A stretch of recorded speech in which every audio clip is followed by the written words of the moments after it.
Hello बाळको, આપણા ચોથા ચેપ્ટરની અંદર આપણે ઘણી બધી બાબતો અત્યાર સુધી ભણી ગયા, જેમ કે સદિશ શું છે, સદિશની જરૂર કેમ પડી, પછી આપણી પાસે સદિશો હોય તો એના સરવાળા કઈ રીતે કરી શકાય, બાદબાકી કઈ રીતે કરી શકાય, એના માટેના નિયમ પણ આપણે ભણી ગયા। ત્યારબાદ આપણે અલગ અલગ આવી કંઈક વાત કરી કે આપણી પાસે વેગ હોય, પ્રવેગ હોય, આ બધાને પણ આપણે સદિશ સ્વરૂપમાં રજૂ કરી શકીએ છીએ। બરાબર, સાપેક્ષ વેગ વિશે પણ આપણે ચર્ચા કરી ગયા અને તમને ખ્યાલ હશે કે કોઈ પણ સદિશ હોય તો એ સદિશનું આપણે વિભાજન પણ કર્યું કે આપણી પાસે કોઈક સદિશ હોય તો એને આપણે બે પરસ્પર લંબ ઘટકોમાં વિભાજિત કરી શકીએ છીએ। જેની સાથે ખૂણો બને છે એ ઘટકનું નામ કોસ છે, તો એ સિવાયનો જે ઘટક હોય એને આપણે સાઇન થીટાથી દર્શાવ્યો હતો। એટલે સપોઝ સદિશ એ છે તો એના બે પરસ્પર લંબ ઘટક બને તો એક ઘટકને કોસ ઘટક કહીશું તો બીજો જે ઘટક છે એને આપણે સાઇન ઘટક તરીકે ઓળખી શકીએ। આપણે આને એક્સ અક્ષ અને વાય અક્ષ કહેતા હોય તો આ જે દિશા છે આને આપણે સમક્ષિતિજ ઘટક પણ બોલી શકીએ।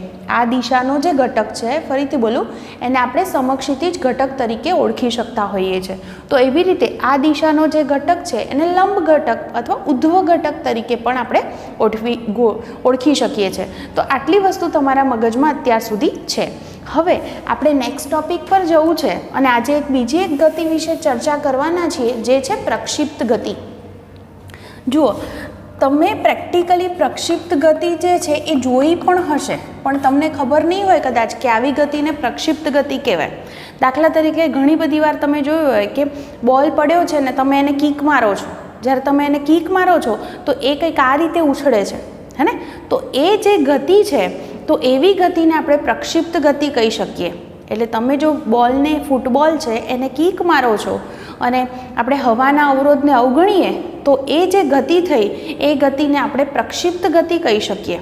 તો પ્રક્ષિપ્ત ગતિ એટલે શું? તો આપણે આવું બોલી શકીએ કે કોઈક પદાર્થ છે એ પૃથ્વીના ગુરુત્વાકર્ષી બળની અસર હેઠળ ગતિ કરે છે।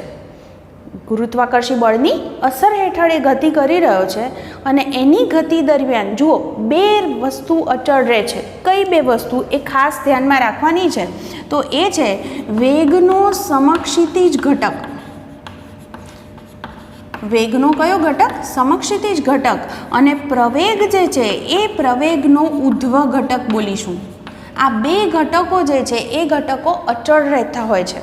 હવે તમને એમ થાય કે આ શું છે? તો મેં હમણાં તમને એમ કીધું કે દાખલા તરીકે અહીંયા આગળ હું આવી રીતે વાત કરું હાલ કે કોઈક પદાર્થ છે એની ગતિ આવી છે, તમે બોલને કિક મારી અને આ રીતે ગતિ કરે છે, તો તમને યાદ હશે કે આપણે વેગ દર્શાવવો હોય તો આમ સ્પર્શક દોરીએ એ વેગની દિશા દર્શાવે છે, બરાબર?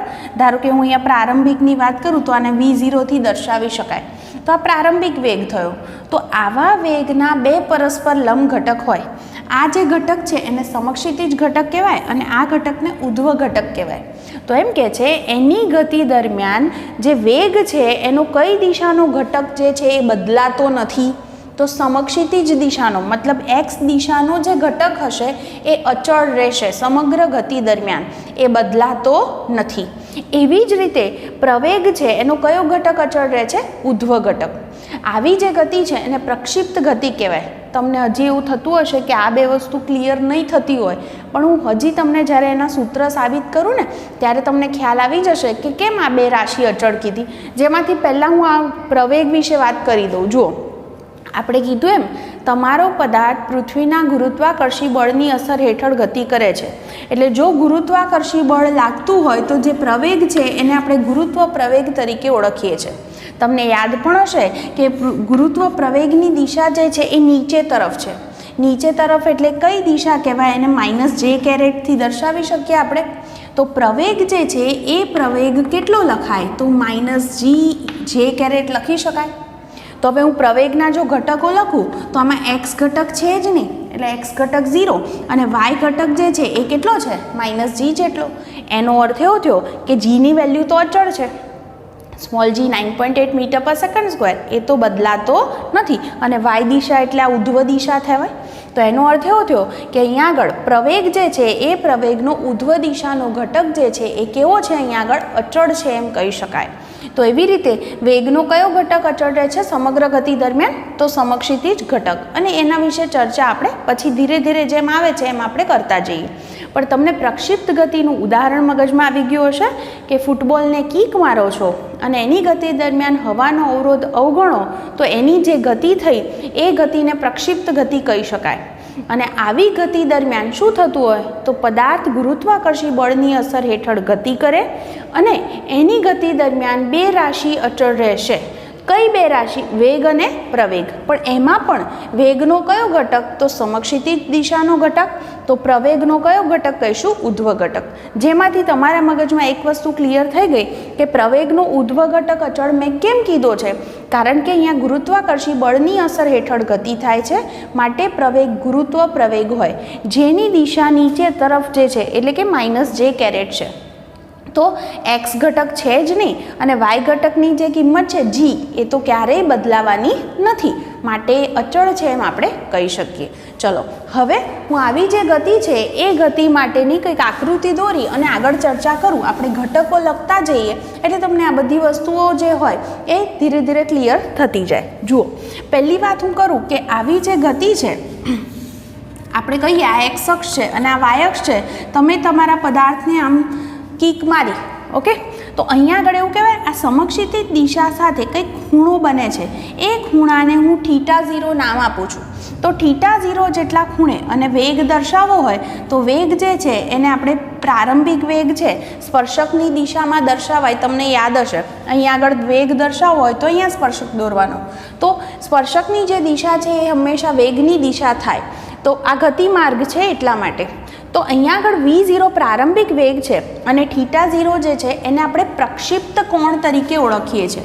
θ0ને શું બોલીશું આપણે? પ્રક્ષિપ્ત કોણ. ખૂણો છે કે આટલા ખૂણે તમે પદાર્થને મોકલ્યો છે, તો એ θ0 થી મેં દર્શાવ્યો છે.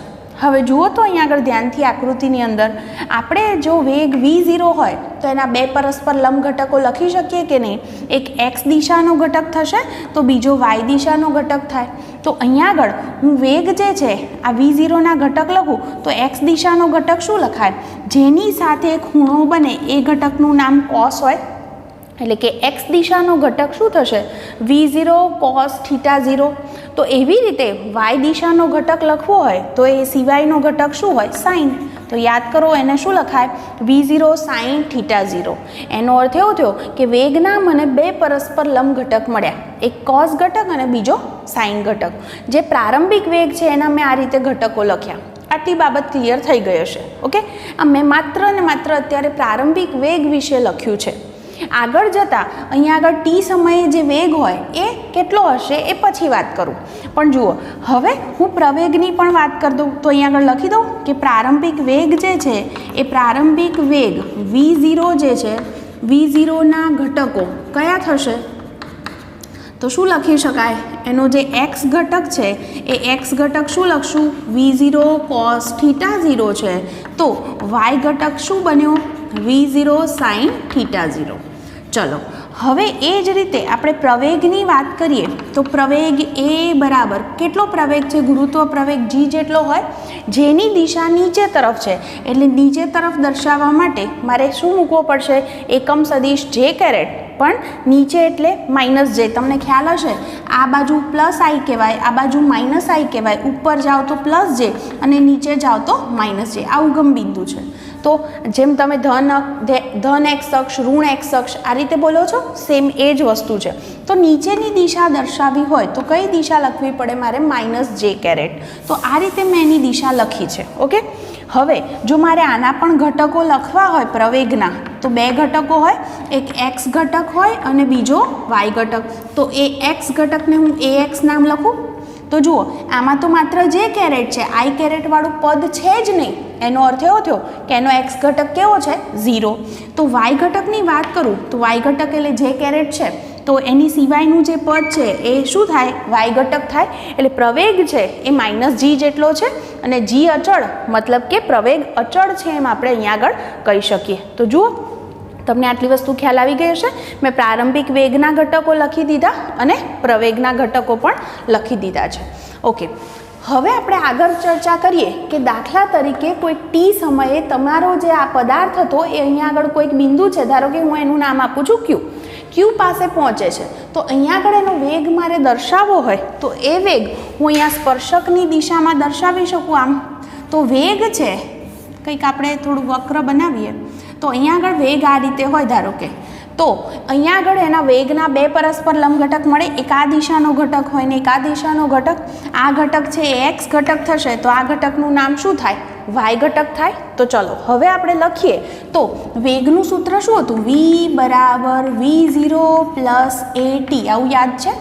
તો આના પરથી જો તમે એક્સ ઘટક લખો તો શું લખાય? જોજો ધ્યાનથી, આવું લખાય વી એક્સ ઘટક બરાબર v0નો પણ કયો ઘટક લખવાનો? એક્સ ઘટક પ્લસ પ્રવેગનો પણ એક્સ ઘટક ઇન્ટુ ટી. આમાં કિંમતો લખું તો જુઓ વી એક્સ બરાબર, જુઓ ને v0 એક્સ એટલે v0નો એક્સ ઘટક શું છે? v0 cos theta 0. તો લખી દઉં અહીંયા કે v0 cos theta 0. Okay, plus પ્રવેગ જે છે એક્સ દિશામાં પ્રવેગ શું છે? 0. એનો અર્થ કે બીજું જે પદ છે એ તો 0 જ થઈ ગયું. તો અહીંયા આગળ આપણી પાસે સમીકરણ કંઈક આવું મળ્યું કે વેગનો એક્સ દિશાનો ઘટક શું છે? તો v0 cos થીટા 0. અને જુઓ પ્રારંભિક વેગ અચળ છે, થીટા 0 અચળ છે. એનો અર્થ એવો થયો કે આ વેગ પણ કેવો છે? અચળ. એટલે કે અહીંયા આગળ જે છે આપણને જે સમીકરણ મળ્યું એ એવું દર્શાવે છે કે સમક્ષિતિજ દિશાનો વેગ કેવો રહેશે? અચળ રહેશે. તો આ રીતે આપણે વેગ જે છે એ વેગનો ઘટક આ રીતે લખી શકીએ. ચલો હવે એ જ રીતે હું વેગનો વાય ઘટક પણ લખી દઉં તો શું સમીકરણ લખશું? વી વાય બરાબર આના પરથી જ v0 Y plus A Y into T. આમાં હું કિંમત લખીશ. જુઓ v0 વાયની વેલ્યુ શું એટલે વાય ઘટક શું? તો v0 cos થીટા 0. ઓકે, પછી પ્રવેગ છે એનો વાય ઘટક શું? માઇનસ જી. તો લખવાનું અહીંયા માઇનસ જી અને ઇન્ટુ ટી તો ખરા જ. તો વેગ છે એનો પણ મને ઘટક વાય ઘટક મળી ગયો. અને આવું એવું દર્શાવે છે કે સમય બદલાય એમ વાય ઘટક બદલાશે, પણ એક્સ ઘટકમાં બધા જ પદ અચળ છે એટલે સમક્ષિતિજ દિશાનો વેગ કેવો રહેશે? હંમેશા અચળ. ચલો આટલી વસ્તુ ક્લિયર હશે. મેં માત્ર કેટલી ચર્ચા કરી? પ્રારંભિક વેગ, પ્રવેગ અને ટી સમયે વેગ વિશે ચર્ચા કરી છે. એ જ રીતે હવે તમારા પદાર્થે કરેલું સ્થાનાંતર એટલે મારે સૂત્ર એનું લખવું હોય તો આપણી પાસે સૂત્ર આવું હતું. આર બરાબર યાદ કરો r0 plus v0 T plus 1/2 at². તો આના પરથી પણ આપણે એક્સ અને વાય બંને જે સ્થાન છે એની ચર્ચા કરીએ. r0 જે છે પ્રારંભિક સ્થાન છે તો તમે ઉગમ બિંદુ પાસેથી જ પદાર્થને મોકલ્યો છે એટલે r0 તો 0 જ છે. x0 0 આ પદ જે હોય એ x0 અને y0 દર્શાવે જે 0 0 જ છે. તો એ તો લખવાની જરૂર નથી. ચલો એક્સ ઘટક લખું ત્યારે વેગ માટે શું લખીશ? અહીંયા v0 x into T plus 1/2 ax into t². Okay, આમાં હું કિંમતો લખું તો જુઓ તો શું થાય છે? v0 x તો v0 x એટલે v0નો x ઘટક શું છે? v0 cos theta 0. તો અહીં આગળ લખું કે માટે x બરાબર પહેલું પદ થશે v0 cos થીટા 0 અને ઇન્ટુ ટી તો ખરા જ, પ્લસ પ્રવેગનો x ઘટક 0 છે એટલે એ પદ તો 0 જ થયું એટલે કે મને xની કિંમત આટલી મળી. હવે એ જ રીતે y માટે લખું તો શું લખીશ? y બરાબર v0y into T plus 1/2 ay t². ચલો આની અંદર પણ કિંમતો મૂકું તો વેગ છે એનો y ઘટક શું? v0 sin થીટા 0 પ્રારંભિક છે એટલે એ રીતે લખશું આપણે v0 sin theta 0 into T plus 1/2 ચલો ay એટલે પ્રવેગનો y ઘટક શું? માઇનસ જી. તો અહીંયા લખી દઉં માઇનસ જી ઇન્ટુ t². તો જુઓ મને અહીંયા આગળ y બરાબર આવું સમીકરણ મળ્યું. તો જુઓ અહીં સુધી જે ચર્ચા કરી એની અંદર આપણે પદાર્થ જે છે આપણો જે પ્રારંભિક થીટા 0 ખૂણે એને પ્રક્ષિપ્ત કરવામાં આવેલો છે તો એનો પ્રારંભિક વેગ v0 છે જેના ઘટકો લખ્યા, પ્રવેગના પણ ઘટકો લખ્યા. ત્યારબાદ ટી સમયે એનો વેગ અને જેનું સ્થાન હશે, દાખલા તરીકે આ એક ક્યુ બિંદુ છે તો એના આમ એક્સ વાય હોય તો એક્સ આમ શું હોય અને વાય આમ શું હશે ટી સમયે, એ દરેક જે છે એ દરેકના સૂત્ર આપણે આ રીતે લખ્યા છે. તો તમને ક્વેશ્ચન આવી રીતે પૂછ્યો હોય કે આ બધા ઘટકો વિશે લખો તો તમારે આટલું વસ્તુ લખવી પડે, તો આટલું સહેજ નોટ કરી લેજો. હવે તમને જે છે બીજો ક્વેશ્ચન આવો પૂછી શકે કે પ્રક્ષિપ્ત પદાર્થ છે એની વ્યાખ્યા લખો અને એનો જે ગતિપથ છે એ પરવલય આકાર છે એવું સાબિત કરો, અથવા તો એવું પણ કે એનું ગતિપથ છે તો એનું સમીકરણ સાબિત કરો. તો જુઓ અહીંયા આગળ આપણે એમ કહીએ કે કોઈ પણ જ્યારે ટી સમય છે તો ટી સમયે તમારો જે પદાર્થ છે એ પદાર્થના આપણે અહીંયા એક્સ અને વાયની વાત કરી કે એના જે યામ હશે એ યામ શું હશે, તો આવું લખું કે ટી સમયે પદાર્થના યામ શું મળ્યા, તો એનો એક્સ યામ. આ બધું આપણે સાબિત હાલ કર્યું છે એટલે હું ફરીથી સાબિત નથી કરતી. તો એક્સ બરાબર શું મળ્યું મને, V0 cos θ0 ઇન્ટુ ટી મળ્યું છે. ઓકે, અને જે વાય ઘટક છે એ વાય બરાબર શું મળી ગયો છે, તો V0 sin θ0 into T minus 1/2 GT². હવે મારે આ સમીકરણનું સ્વરૂપ કયું છે એ નક્કી કરવું છે, કારણ કે તમને ખ્યાલ હશે કે જો y બરાબર mx પ્લસ c આવું સમીકરણ સ્વરૂપ બને તો આપણે સમજી શકીએ કે એ જે આકાર છે એ આકાર સુરેખ હોય, એટલે આલેખ આપણને સુરેખ મળી શકે. તો આપણે ચેક કરીએ કે આપણને y બરાબર શું સમીકરણ મળે છે. તો એના માટે આપણે એક કામ કરી શકીએ કે આ ઉપરનું જે પદ છે એમાંથી જો હું ટીને સૂત્રનો કરતા કરી દઉં તો ટી બરાબર શું થાય, આ પદ છેદમાં જશે એટલે x અપોન V0 cos θ0 થશે. તો ટીની આ કિંમત આપણે આ સમીકરણમાં મૂકી દઈએ તો શું થાય આપણું સમીકરણ, y બરાબર V0 sin θ0 છે એની સાથે ટી ગુણાય એટલે કે x અપોન શું ગુણાશે, V0 cos θ0 પછી માઇનસ 1/2 g એમના એમ અને t² એટલે આનો સ્ક્વેર કરવાનો એટલે x² અપોન શું થઈ જાય, V0² cos² θ0 લખી શકાય. તો હવે જુઓ ને અહીંયા V0 કેન્સલ થઈ જશે અને sin θ અપોન cos θ એટલે tan θ થાય. તો y બરાબર આપણી પાસે આવું સમીકરણ બન્યું tan θ0 ઇન્ટુ એક્સ માઇનસ જુઓ 1/2 g આખું પદ હું આવી રીતે લખું V0² cos² θ0 ઇન્ટુ x². આવું સમીકરણ બન્યું. આ સમીકરણની અંદર તમે ધ્યાનથી જુઓ તો tan θ0 અચળ છે એટલે tan θ0 પણ અચળ થશે. એટલે આ જે અચળાંક છે એનું નામ હું કંઈક a આપું. ઓકે, એવી રીતે આ કૌંસવાળું પદ પણ જુઓ બધા જ પદ અચળ છે. સ્મોલ g અચળ 9.8 જાણો છો, V0 પ્રારંભિક વેગ કેટલો જ હોય એ પણ અચળ જ હોય અને θ0 અચળ છે તો આ બધા પદ અચળ છે એટલે આ અચળાંકને હું b નામ આપું છું. તો જુઓ સમીકરણનું સ્વરૂપ કેવું થયું, y બરાબર ax માઇનસ bx². અને આવું જે સ્વરૂપ છે તો આવું સ્વરૂપ કયા આકારનું હોય, તો પરવલય આકાર. એટલે કે અહીંયા આગળ કહી શકાય કે આપણો જે પદાર્થ છે એનો ગતિપથ કેવો હશે, તો પરવલય આકાર જેવો હશે. તમને બધા આકાર વિશે ખ્યાલ હશે જ. તો જુઓ હું તમને દર્શાવું અહીંયા આકૃતિની અંદર કે પરવલય આકાર એટલે કેવો દેખાય. આવી રીતે આપણે દર્શાવી શકીએ કે દાખલા તરીકે આપણે અહીંયા કહીએ આ એક્સ અક્ષ છે, આ વાય અક્ષ છે, તમે તમારો પદાર્થ અહીંયા θ0 ખૂણે પ્રક્ષિપ્ત કર્યો છે, V0 એનો પ્રારંભિક વેગ હોય તો એનો ગતિપથ જે છે એ કંઈક આવો થાય. અહીંયા આગળ ધ્યાનથી જોજો, અહીંયા અમારે વેગ દર્શાવવો હોય તો પ્રારંભિક વેગ V0, અહીંયા આગળ આ ખૂણો શું છે θ0, પછી એના બે ઘટકો તમને ખ્યાલ જ છે, બે પરસ્પર લંબ ઘટક મળે.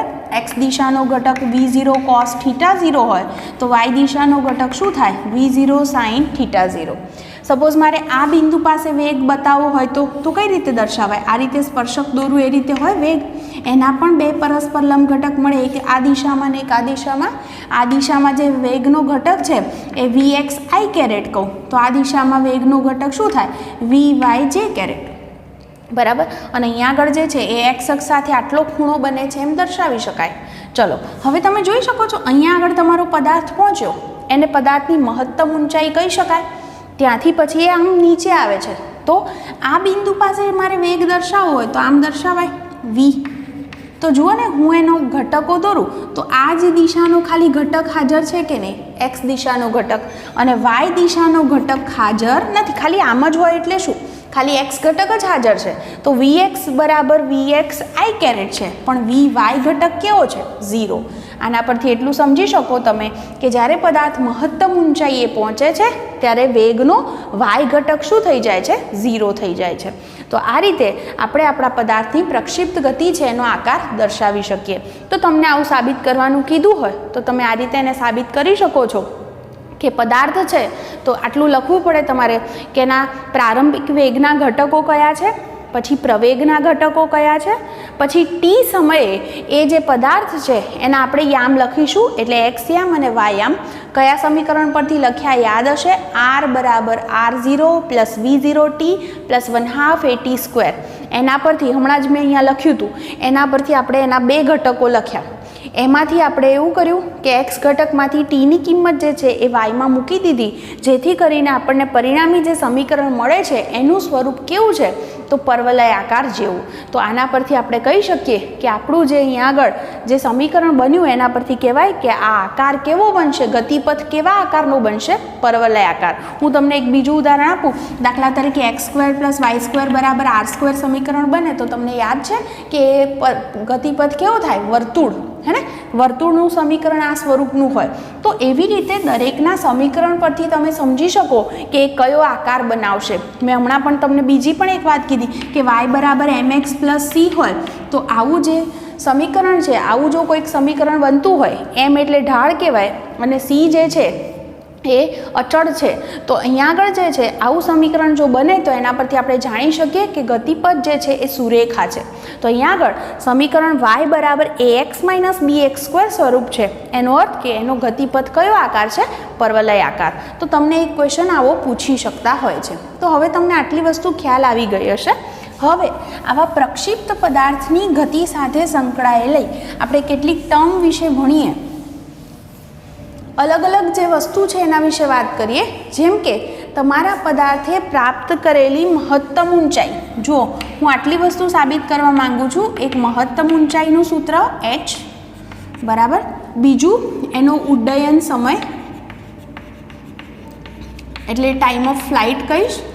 પછી આપણે જે વસ્તુ સાબિત કરવાના છીએ એ છે જે સમય મેક્સિમમ એટલે મહત્તમ ઊંચાઈ પ્રાપ્ત કરવા માટે લાગતો સમય, પ્રાપ્ત કરવા લાગતો સમય, જેને હું TM થી દર્શાવી શકું. મેક્સિમમ હાઇટ માટેનો જે છે એ, એટલે આપણે એને TM વડે દર્શાવશું. અને એની અવધિ એટલે રેન્જ, એટલે કે કેટલા અંતર સુધી એ જઈ શકે છે એનું સૂત્ર પણ મારે સાબિત કરવું છે. તો હવે જુઓ, આપણે આટલા સૂત્ર 1 by 1 સાબિત કરતા જઈએ. જુઓ, હવે શરૂઆત જે છે એ આપણે અહીંથી કરીએ કે મહત્તમ ઊંચાઈ પ્રાપ્ત કરવા માટે લાગતો સમય, ત્યાંથી આપણે શરૂઆત કરીએ.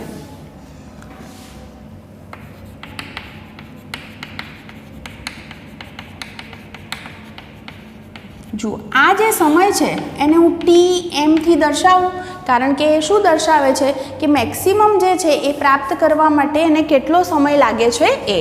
તો જુઓ, આકૃતિ હું ફરી પાછી અહીંયા આગળ થોડીક નાનકડી દોરી દઉં તો આપણે જોયું કે ગતિપથ પદાર્થનો આવો આકાર છે, હે ને? આ જે છે એ એનો પ્રક્ષિપ્ત કોણ V0 પ્રારંભિક વેગ, આ θ0. જ્યારે તમારો પદાર્થ અહીંયા પહોંચે ત્યારે એણે આ મહત્તમ ઊંચાઈ પ્રાપ્ત કરી છે એમ કહેવાય. તો આ બિંદુ પાસે વેગ આપણે દર્શાવ્યો તો વેગ આ દિશામાં છે, એટલે કે અહીંયા આગળ જે વેગ છે તો અહીંયા લખું કે મહત્તમ ઊંચાઈએ શું સ્થિતિ છે. જો હું વેગના ઘટકો લખું છું તો વેગના ઘટકો મને શું મળે છે? જુઓ, એક્સ દિશાનો જે ઘટક છે એ v જેટલો જ છે, તમે જોઈ શકો છો. એક્સ દિશામાં v જેટલું જ એનું મૂલ્ય છે, બરાબર. અને વાય ઘટક શું છે એનો? 0. એનો અર્થ એવો થાય કે અહીંયા આગળ આ મહત્તમ ઊંચાઈએ, કારણ કે ઓબ્વિયસ છે જો આમ હોય તો બે દિશામાં કંઈક ખૂણા બને, હે ને? અને એક્સ અને વાય ઘટક મળે. પણ મેં આમ જ દોર્યું છે તો એક જ દિશા છે, તો એક્સ જ ઘટક હાજર છે, વાય ઘટક હાજર નથી, એટલે વી વાય બરાબર 0 છે. આટલું આપણે જાણીએ છીએ. તો હવે આપણે આનો ઉપયોગ કરીએ. તો જુઓ, મારી પાસે વેગનું આવું સૂત્ર હતું, v બરાબર, યાદ કરો, V0 + AT. આમાંથી જો હું વાય ઘટક માટે પર્ટિક્યુલર લખું તો શું લખાય? વી વાય બરાબર, આવું લખીએ છીએ, V0y + AY × t. મારે તમને યાદ કરાવવાની જરૂર છે કે V0નો વાય ઘટક શું હતો? યાદ કરો, V0 sin θ0. લખી દઉં સીધું જ, V0 sin θ0. પછી પ્રવેગ વાય ઘટક શું હતો? -g. તો લખું અહીંયા -g × t. તો આ જે ટાઈમ છે એ ટાઈમ કયો છે? તો અહીંયા આગળ જ્યારે તમારો પદાર્થ મહત્તમ ઊંચાઈએ પહોંચે છે એ સમય માટે લખું છું, એટલે હું t ને TM થી દર્શાવું છું. હવે આપણે કીધું એ પ્રમાણે વાય ઘટક તો 0 છે, એટલે Vy બરાબર તો આપણે 0 મૂકી દઈએ. તો 0 મૂકી દો અને બાકીનું પદ હું એમના એમ રહેવા દઉં. પછી એક કામ કરી શકાય, આમાંથી આ જે પદ છે એને બરાબરની હું આ બાજુ લઈ આવું તો શું સાદુરૂપ થશે? જુઓ, આવું લખાય GTM બરાબર V0 sin θ0 બરાબર, અને TM ને સૂત્રનો કરતા કરીએ તો V0 sin θ0 upon G. તો જુઓ, આનો અર્થ એવો થાય કે તમારા પદાર્થને મહત્તમ ઊંચાઈ પ્રાપ્ત કરવા કેટલો સમય લાગશે, શેના પરથી જાણી શકાય? જો તમે પ્રારંભિક વેગ જાણતા હોય, પ્રક્ષિપ્ત કોણ જાણતા હોય અને G તો જાણો જ છો 9.8, તો તમારો પદાર્થ મહત્તમ ઊંચાઈ પ્રાપ્ત કરે એ માટે કેટલો સમય લેશે એ આપણે ગણી શકીએ. તો જુઓ, આ એક પોઈન્ટ આવું તમને સાબિત કરવાનું કે તો અમારે આ રીતે લખવાનું હોય કે વેગ છે તો વેગના બે પરસ્પર લંબ ઘટક હોય, પણ મહત્તમ ઊંચાઈ એ પહોંચે છે ત્યારે y ઘટક 0 થઈ જાય છે. એટલે વેગનું આપણી પાસે જે સમીકરણ હતું એની અંદર વેગનો y ઘટક છે એને આપણે 0 લખી દીધો, અને આ વસ્તુનો ઉપયોગ કરી અને આપણે આને સાબિત કરી શક્યા. તો તમે આને આ રીતે લખી શકો છો. ચલો, હવે મારે જે છે એ ઉડ્ડયનનો નેક્સ્ટ જે લેવું છે એ છે ઉડ્ડયનનો કુલ સમય. આવું લખું, ઉડ્ડયનનો કુલ સમય એટલે એવું બોલાય ટાઈમ ઓફ ફ્લાઇટ, હે ને? એણે કુલ ઉડ્ડયનમાં કેટલો સમય લીધો છે એ. તો હવે જુઓ, યાદ કરો કે આપણે જે છે આપણો જે પદાર્થ છે એ પદાર્થ શું કરે છે, એ x દિશામાં કંઈક અંતર કાપે, y દિશામાં, એટલે આપણે કહીએ કે એને બે ઘટક હોય, x યામ અને y યામ. જો હું પર્ટિક્યુલર એના y યામની વાત કરું તો y બરાબર શું સમીકરણ હતું? આવું લખ્યું હતું y0 પ્લસ v0. ઓરિજિનલ સમીકરણ ફરીથી બોલું, r બરાબર r0 plus v0t plus 1/2 at². હું એના પરથી જ માત્ર સીધું y ઘટક માટે લખું છું. તો v0y into T plus 1/2 at². આ સમીકરણની અંદર યાદ કરો, અહીંયા આગળ મારે લખવું હોય તો પ્રારંભિક સ્થાન તો 0 હતું, વેગનો y ઘટક શું હતો? પ્રારંભિક વેગનો y ઘટક, અહીંયા આગળ y ઘટક એટલે આ થાય V0 sin θ0, અને આ જે એનું જે કાપેલું જે અંતર છે એના પરથી જે ટાઈમ છે એને ટોટલ ટાઈમ એટલે TF લખી શકાય, પ્લસ 1/2 પ્રવેગ શું છે? -g, તો -g લખશું, અને ઇન્ટુ TF². હવે જુઓ, તમારી પાસે તમારો જે પદાર્થ છે એણે કરેલું જે y જે સ્થાનાંતર છે એટલે કે એનું y જે ઘટક છે એ તમને આ રીતે મળ્યો.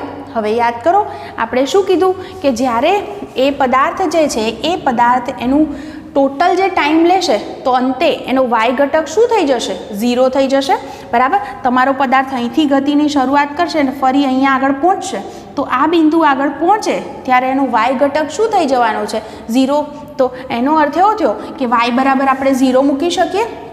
તો હું y ને 0 મૂકી દઉં, કારણ કે ઉડ્ડયનનો કુલ સમય એટલે અહીંથી ગતિની શરૂઆત કરે ને અહીંયા આગળ પહોંચી ગયો. તો અહીં પહોંચે ત્યારે બે ઘટકોમાં તમે જોઈ શકો છો આકૃતિની અંદર x ઘટક છે પણ y ઘટક કેવો છે? એનો 0 છે.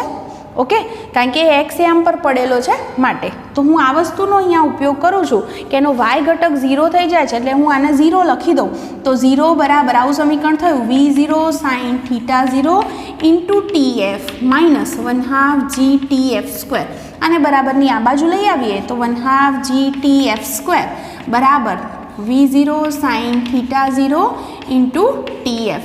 એક TF આપણે કેન્સલ કરી શકીએ અને આ TFને હું સૂત્રનો કરતા કરી દઉં તો આ 2 ઉપર જશે એટલે 2V0 sin θ0 upon G થઈ જશે. તો આ જે છે એ ઉડ્ડયનનો જે કુલ સમય છે ટાઈમ ઓફ ફ્લાઇટ એ આપણને મળ્યો. તમે જોઈ શકો છો આના કરતાં તમને કિંમત કેવી મળી છે? ડબલ. તો આ રીતે આપણે બંને જે સમય છે એને શોધી શક્યા. તો અહીંયા આગળ હું બીજું ફરીથી ચર્ચા કરી લઉં કે ઉડ્ડયનનો કુલ સમય એટલે તમારો પદાર્થ ગતિ કરીને અહીંયા આગળ પહોંચે છે ત્યારે આ બિંદુ આગળ પહોંચે ત્યારે એનો y ઘટક 0 થઈ જાય છે. મેં એનો ઉપયોગ કર્યો અને એના માટે એણે જે ટાઈમ લીધો છે એ ટોટલ ટાઈમ છે એટલે હું એને TFથી દર્શાવું છું. તો yના સમીકરણમાં મેં t ને TF લખ્યા, બાકી બધી કિંમત જાણતા હતા અને y 0 લઈ લીધો છે અને પછી મેં એને TFને સૂત્રનો કરતા કરી દીધો છે. તો સહેજ તમે આને પણ આ રીતે લખી દો. પછી આપણે નેક્સ્ટ ક્વેશ્ચન પર જઈએ, મહત્તમ ઊંચાઈનું સૂત્ર અને અવધિનું સૂત્ર. જુઓ,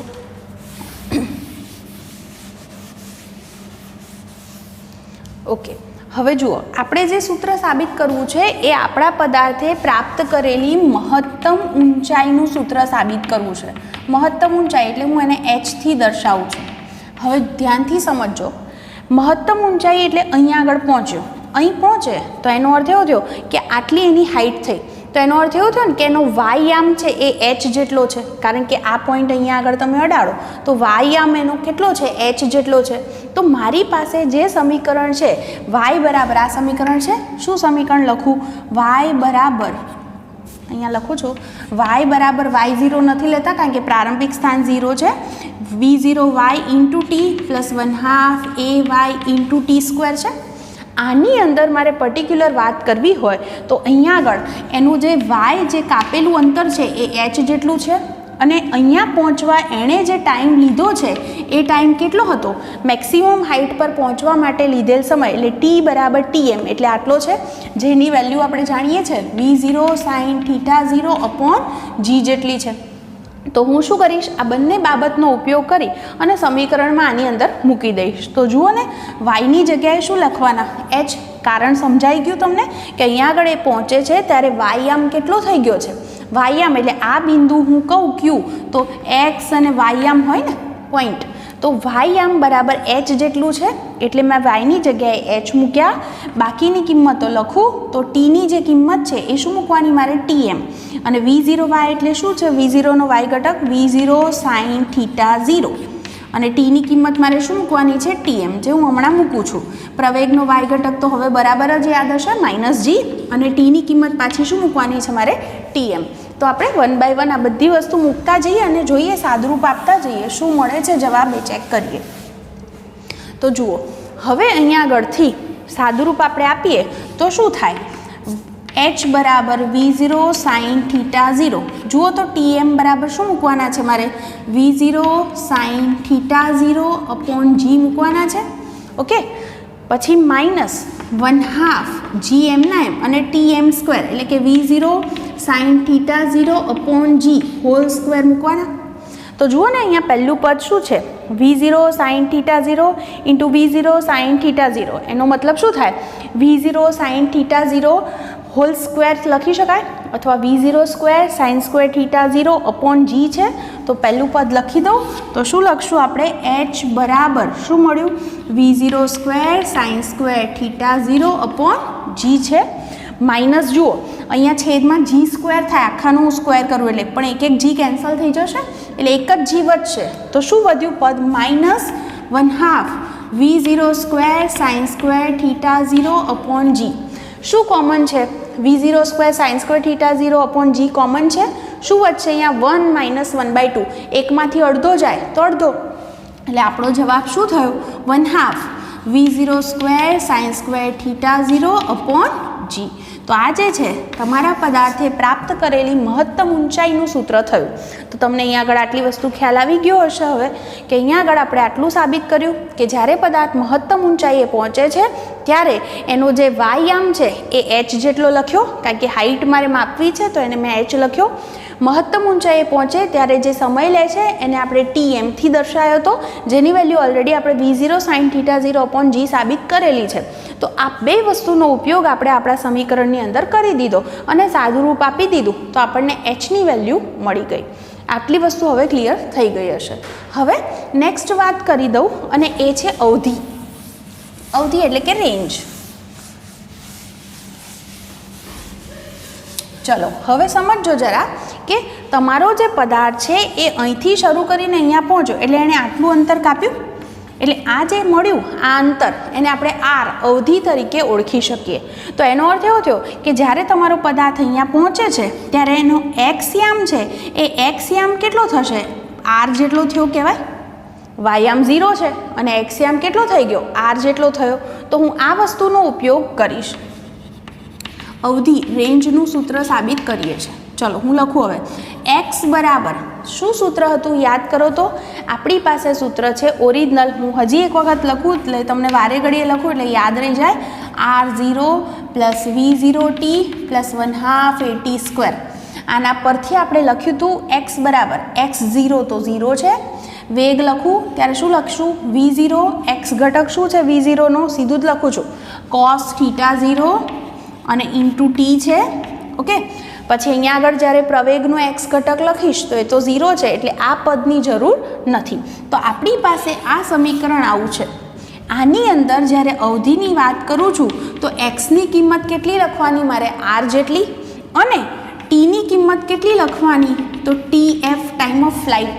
કેમ TF લખું છું? કારણ કે પદાર્થ અહીંથી અહીંયા આગળ પહોંચે તો એના માટે લીધેલો સમય એટલે કુલ ઉડ્ડયનનો સમય છે, જેને આપણે TFથી દર્શાવ્યો હતો. જે યાદ હશે તમને શું મળ્યો હતો? 2v0 sin θ0/g, આગળ કરતાં ડબલ. તો આ બંને કિંમત હું ઉપરના સમીકરણમાં મૂકી દઉં તો મને શું રિઝલ્ટ મળે જુઓ ને. તો આ મૂકતા એક્સની જગ્યાએ શું લખવાના? આર લખવાના. ઓકે, પછી પહેલું પદ તો એમનું એમ v0 cos θ0 અને t બરાબર શું મૂકવાના છે? TF, જેની વેલ્યુ હું સીધી જ લખી દઉં 2v0 sin θ0/g. ચલો સાદરૂપની અંદર આવું થશે. 2 આગળ લખ્યા મેં. v0 × v0 શું થશે? v0 સ્ક્વેર થશે. 2 અહીંયા લખું છું, વાંધો ન હોય તો. બીજું શું પદ છે? cos θ0 × sin θ0, એટલે આવું લખું sin θ0 × cos θ0/g. તમે જાણતા હોય તો 2 sin θ × cos θ એને sin 2θ લખી શકાય. તો અહીંયા આગળ આપણે આને લખી દઈએ sin 2θ0 અને /g. તો અહીંયા આગળ તમે જોઈ શકો છો આપણને અવધિનું આ સૂત્ર મળ્યું, અને એ શું દર્શાવે છે? એ પ્રારંભિક વેગ ઉપર અને પ્રક્ષિપ્ત કોણ પર આધારિત છે કે તમે એને કેટલા ખૂણે અને કેટલા વેગથી મોકલ્યો છે, એ પ્રમાણે એ કેટલા અંતરે પહોંચશે એ તમે જાણી શકો છો. ઓકે, તો અહીંયા આગળથી તમે આટલી વસ્તુ સમજી ગયા કે જ્યારે તમારો પદાર્થ અહીંયા પહોંચે છે ત્યારે એક્સ આમ જે છે એને આપણે આરથી દર્શાવ્યો. અવધિ આટલી રેન્જ થઈ, આટલું અંતર એણે કાપ્યું, અને જે ટાઈમ લીધો છે એ ટોટલ ટાઈમ ઓફ ફ્લાઇટ છે, એટલે મેં એને TFથી દર્શાવ્યું છે. તો આ બધી કિંમતો મૂકી દીધી આપણે આપણા એક્સના સમીકરણમાં, એટલે જવાબ મળી ગયો. હવે જો મારે મહત્તમ અવધિની વાત કરવી હોય તો કે મહત્તમ અવધિ કેટલી એની, મેક્સિમમ ક્યારે મળી શકે? તો જુઓ ને ખાસ, અવધિના સમીકરણની અંદર v0 અચળ છે, g અચળ છે. જો આ સાઇનવાળા પદની કિંમત મેક્સિમમ થઈ જાય ને તો એનો અર્થ એવો થાય કે અવધિ પણ મેક્સિમમ થાય. તમને સાઇનની કિંમત ખબર છે? sin 0 0, પછી 1/2, 1/√2, √3/2 અને 1. તો 1 કોને માટે આવ્યું? 1થી મોટી કિંમત મળે નહીં. તો સાઇનની મોટામાં મોટી કિંમત શું છે? 1. એટલે કે અહીંયા એવું લખાય કે sin 2θ0 બરાબર જો 1 થાય તો એવું કહેવાય કે આર કેવો મળે મને? મેક્સિમમ મળે. અવધિ કેવી મળે મને? મેક્સિમમ મળે. હવે વિચારો, તમે જાણો છો એ પ્રમાણે sin 90ની કિંમત 1 છે. તો sin 90ની કિંમત 1 છે એટલે આને 2 × 45 લખાય. એનો અર્થ એવો થયો કે θ0 બરાબર શું હોવા જોઈએ? 45 ડિગ્રી. એટલે જો તમે અહીંથી 45 અંશના ખૂણે જો તમારા પદાર્થને પ્રક્ષિપ્ત કરો તો એ મહત્તમ જે છે એ અંતર કાપી શકે, એટલે કે અવધિ જે છે એ તમને મેક્સિમમ મળી શકે. તો આવું આપણે કહી શકીએ. તો આ વસ્તુ હું આની અંદર મૂકી દઉં તો આર મેક્સિમમનું સૂત્ર શું થઈ ગયું? આર મેક્સિમમ બરાબર v0² / g થયા, કારણ કે સાઇનની મેં મોટામાં મોટી કિંમત મૂકી દીધી અને એ છે 1. તો આ જે છે એ મહત્તમ અવધિનું સૂત્ર તમને મળી શક્યું. તો હવે આટલી વસ્તુ તમને આજે જેટલા ક્વેશ્ચન ભણ્યા છીએ આ ખાસ સૂત્રો સાબિત કરવાના તમને પૂછાઈ શકે એક્ઝામની અંદર, અને દાખલામાં MCQમાં પણ આ બધા સૂત્રો ખાસ ઉપયોગ થતો હોય છે. તો બહુ જ સરસ રીતે એને વ્યવસ્થિત લખી અને પછી તમારે એને તૈયાર કરી લેવાના છે. ઓકે, ખ્યાલ આવી ગયો હશે? એક વખત વ્યવસ્થિત એવું જરૂર પડે તો 2 વખત જોઈ લેજો આ લેક્ચર, એટલે જેથી કઈ રીતે સૂત્ર સાબિત થાય એ તમને જવાબ મળી જશે.